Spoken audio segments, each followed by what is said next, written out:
I am disgusted and disappointed to tell you that FIFA has stated that the 2022 World Cup will be played from November 21st to December 18th, a winter World Cup in Qatar. They will shorten the duration from the typical 30 something days, 32 days, I think, to 28 days, because since this isn't the normal World Cup time, the players do need to get back to their normal teams. There has been huge controversy surrounding the bidding process, which led to Qatar being awarded the tournament.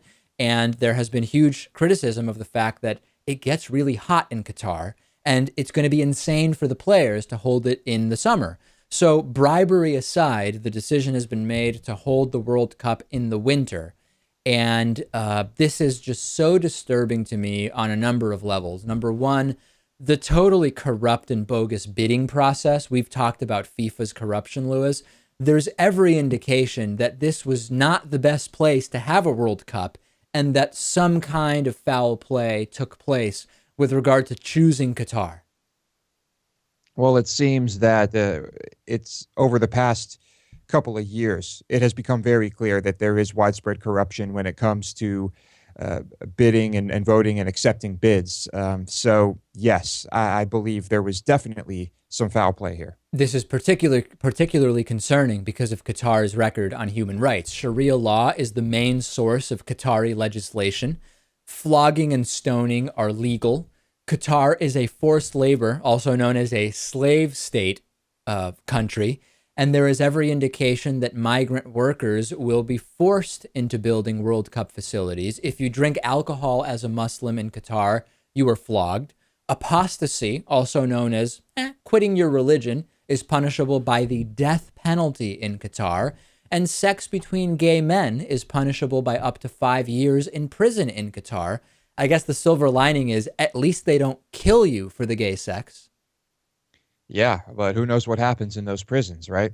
Yeah. Get the World Cup out of Qatar. You can contact FIFA, but more importantly, maybe you should be contacting the sponsors and advertisers at the World Cup. That, I'm convinced, Lewis, is going to be the main driver, because if the potential financial loss of having the World Cup in Qatar becomes really big, you could maybe see a change. We heard from some officials that they thought ultimately the World Cup would not be held in Qatar. Every indication is that they're moving in that direction, Lewis, of having it in Qatar at full speed. We've had officials say both, that it will happen, that it won't happen. The stadiums and infrastructure are already being built. And to me, I think that it's probably pretty likely that this will happen. Everyone stands to make a lot of money here. And so I think it will be pretty difficult for advertisers to start pulling out. Absolutely disgusting. And I know you can point to most countries where Olympics or World Cups are held and point to some issues. This is the most egregious example that I can recall, certainly in decades, with regard to this type of event. And we've talked about Russia, we've talked about South Africa, we've talked about many instances. This is really, really disgusting and absolutely horrible.